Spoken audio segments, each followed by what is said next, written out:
Good morning. I'm not sure how to follow that. We in the ESRI are not well known for our acting abilities. I'm very glad to be here.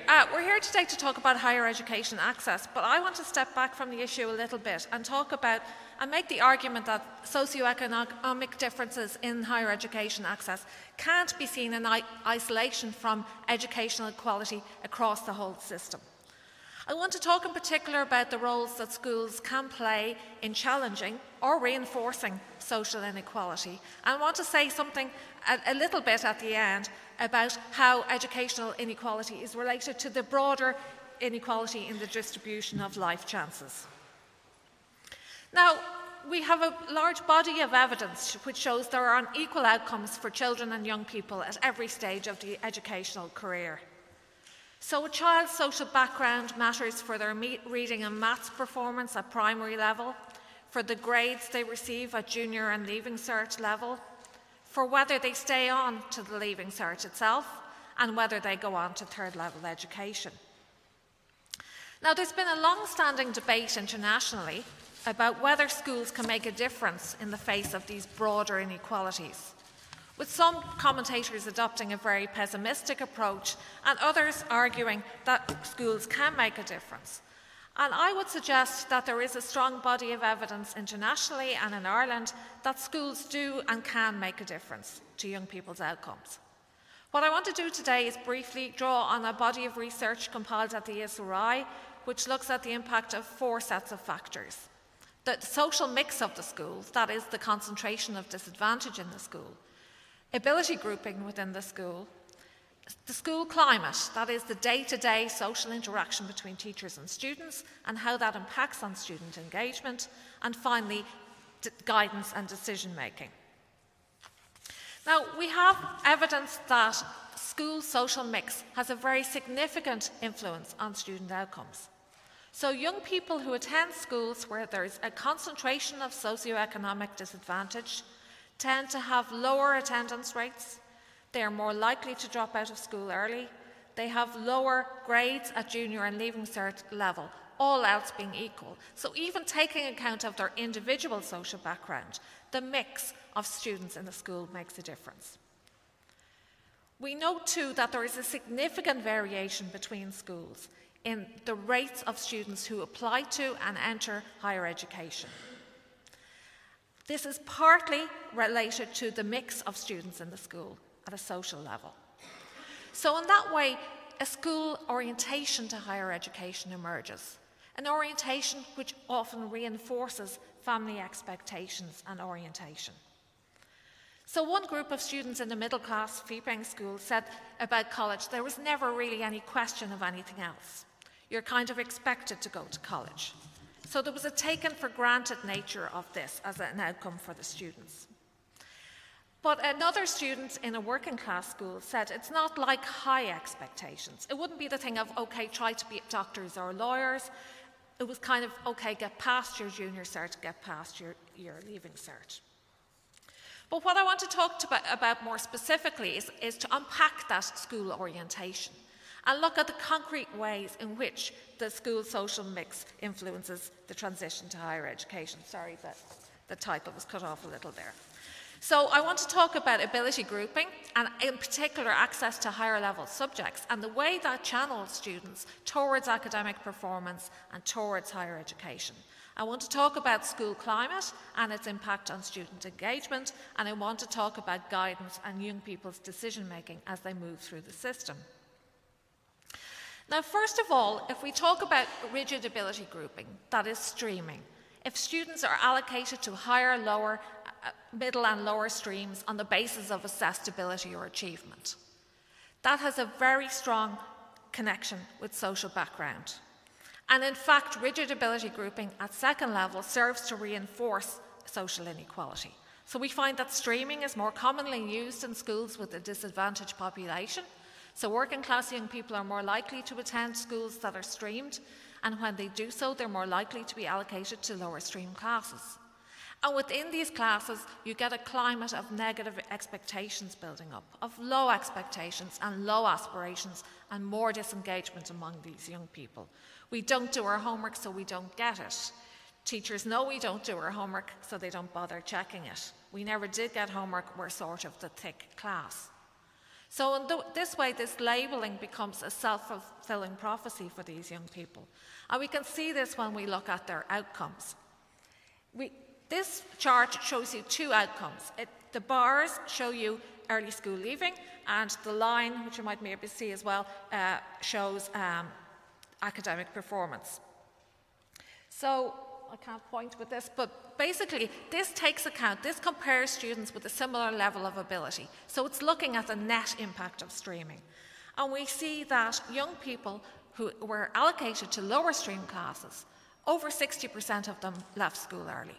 So they were 3 times more likely than those in higher stream classes to drop out of school, and 6 times more likely than those in mixed ability-based classes. They also underperformed at junior cert level, achieving much lower levels of performance, taking account of their starting point in terms of reading and maths. They achieved lower academic results. So therefore, streaming ended up with negative outcomes for those young people, and those young people were disproportionately working class. But it's not just streaming, it's the whole complexity of access to higher level subjects as students move through the system. You won't be able to read this chart very well, but what I want you to focus on is the variation. This shows a group of below average ability students and shows you the average number of higher level subjects they took at junior cert, with the working class schools on the left and the mixed and middle class schools on the right. So you can see that a student with below average achievement, prior achievement, they are doing an average of 8 higher level subjects in a middle class school. But that can go as low as 1 higher level subject in a working class school. There's variation within schools, so we can see that the individual school can make a difference. And this reflects a very complex interaction between student and teacher expectations, but also school policy. How do they ration access to higher level subjects? And that's a really important topic because it shows that this leads through into outcomes. So young people are set on particular pathways, which in the case of those on the right, who are taking 8 or more higher level subjects at junior cycle, the vast majority of that group are going on to higher education. But those who didn't experience that expectational climate, who weren't channeled into higher level subjects, who were taking ordinary even foundation subjects, the majority of those go into the labour market or into other forms of education and training. So the pathways in many ways are set very early on in the second level system.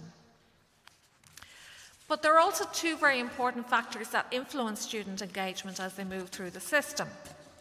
One is their experience of teaching and learning in the school, and the second is that school climate, the informal day-to-day interaction with their teachers on an ongoing basis. Our research finds a mismatch between the kinds of learning approaches students prefer, which are more interactive, are more active, more engaging, and the exam-oriented teaching methods that they often experience, which involve teachers reading from the book, copying notes from the board, and a lot of practicing of exam papers. So this feeds into student disengagement, especially for those students who already were having difficulties with their schoolwork.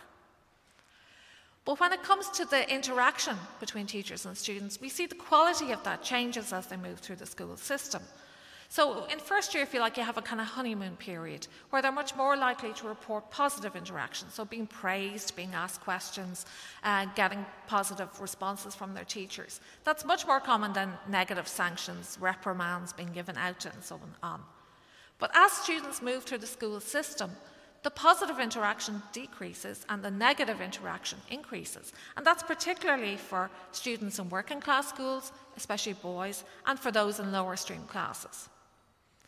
So I think that this quote, I'm not sure how well you see it, is a group of students in a working class boys' school. And I think they capture this sense of disengagement very well. School drives you mad. When you come back at the start of the year, you're all right for a while. You calm down, but then it starts building up through the year because you're so bored of school and you want out of it.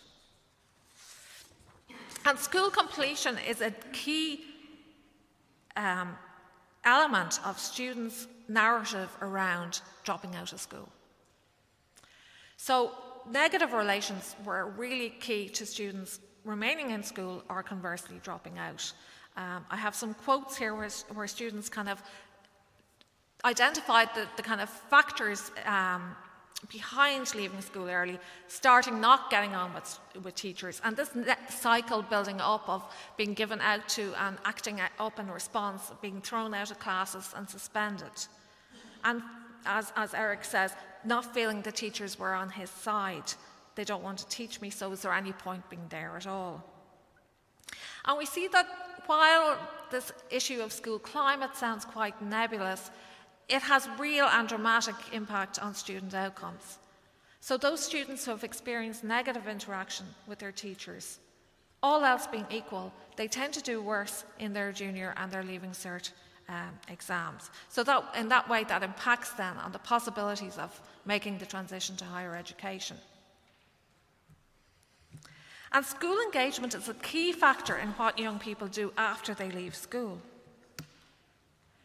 So for some young people, they don't want more of the same. I looked at college and thought I couldn't take any more school, not even an ounce of school. It just wasn't for me. I didn't like anything about school. And in particular, it's those young people who felt they had negative relations with teachers.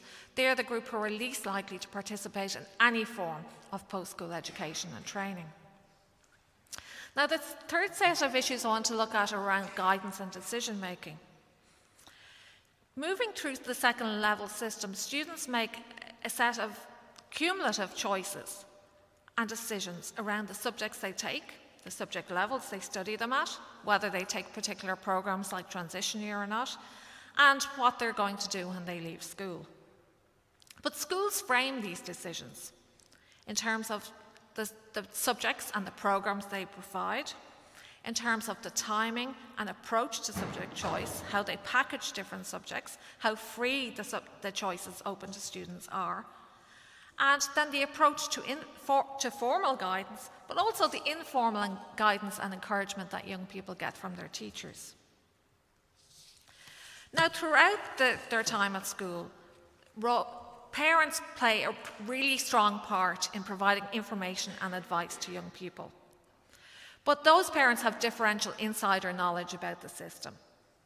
Some of them have no experience of college, for example, so therefore it's more difficult for them to provide practical advice about the kinds of choices to make that will lead to the college route. Formal guidance becomes more important for students as they move towards senior cycle and sixth year in particular, though parents remain very important. But then there's an issue there about the timing of exposure to formal guidance and the fact that young people have already made decisions that will impact on their possible future routes. We weren't told what you need to get into certain courses you might be thinking of doing. They don't tell you the subjects you pick are going to affect whether you can do a course after school or not, and it's only this year, in fifth year, that you realise it. So in fact, we found that a significant proportion of young people were dissatisfied with the subject choices they'd made at senior cycle. Around half said they regretted taking some subjects, and a similar proportion said there were other subjects they would prefer to have taken. So in this way, some pathways were closed off because of earlier decisions. I can't do that because I don't do sciences. I can't do that because I don't do business. I wanted to teach, but I'm not doing enough higher level subjects. And educational aspirations, we find, are formed very early. Even in junior cycle, students have particular views about what they're likely to do after they leave school and how long they're going to stay on in full-time education. So among those who expect to go on to a degree when they're asked halfway through third year, the vast majority do so, but only a minority of those who didn't expect to go on to a degree actually do so. And that has very strong policy implications for where we focus guidance and support. Now, just finally, I want to say something very briefly the Minister alluded to too, which is about the broader context of inequality. We know from international examples that we only see very marked reduction in educational inequality when we have school reform and we have a decline in the unequal distribution of income and other economic resources in society as a whole. And Sweden is the frequently cited example in this case. We know too that there's no negative trade-off between excellence and equity. Everyone's sick of hearing about Finland, I think, but I think it just shows very well that the two go very much hand in hand. But in Ireland, we have relatively high levels of income inequality in comparison with many other European countries. And we find when we ask families in the Growing Up in Ireland study, when we ask, in this case, the families with 3-year-old children, what effect has the recession had on your family and your family's well-being? A very significant proportion say that it's had a very significant effect on their families, but that is much stronger for those who had initially lower levels of income. So the recession has had more effect for those families who've been concentrated at the bottom of the distribution. So finally, just to highlight some of the main issues for policy that I've been trying to kind of draw out here. First of all, I think we need, as the Minister said, a genuinely joined-up approach to educational policy. It's not possible to divorce discussions of higher education access from what goes on earlier in the system. We need to provide a positive and engaging school experience for all students. And we need to look at fostering high expectations and a positive disciplinary climate in schools serving more disadvantaged populations. And guidance is particularly important in these schools, and there's particular issues around providing information for parents who themselves did not attend post-school education. It's clear from what we know that higher education is on the horizon or not on the horizon for young people from relatively early on. And this highlights the importance for a whole school approach to guidance from first year onwards, which encourages and challenges young people to move beyond limited horizons, to keep their options open by making informed subject choices and having access to higher level subjects. And in this respect, I think that the junior cycle reform could be really crucial in providing that engaging and stimulating learning environment. There are, of course, challenges for implementation. It's very important that teachers are supported in broadening their repertoire of teaching methods to match the kinds of things that young people find engaging. And it's also important that any reform is underpinned by a very positive school climate, by moving away from a negative cycle of students acting up and being given out to. But finally, it's important that the joined-up approach to policy is not just limited to education, that we look at how other sets of policies impact on the broader distribution of people's life chances. Now, just to finish with a quote from Henry Levin, a very well-known American researcher, who said that educational equity is a moral imperative for a society in which education is a crucial determinant of life chances. And Ireland is definitely such a country. Thank you.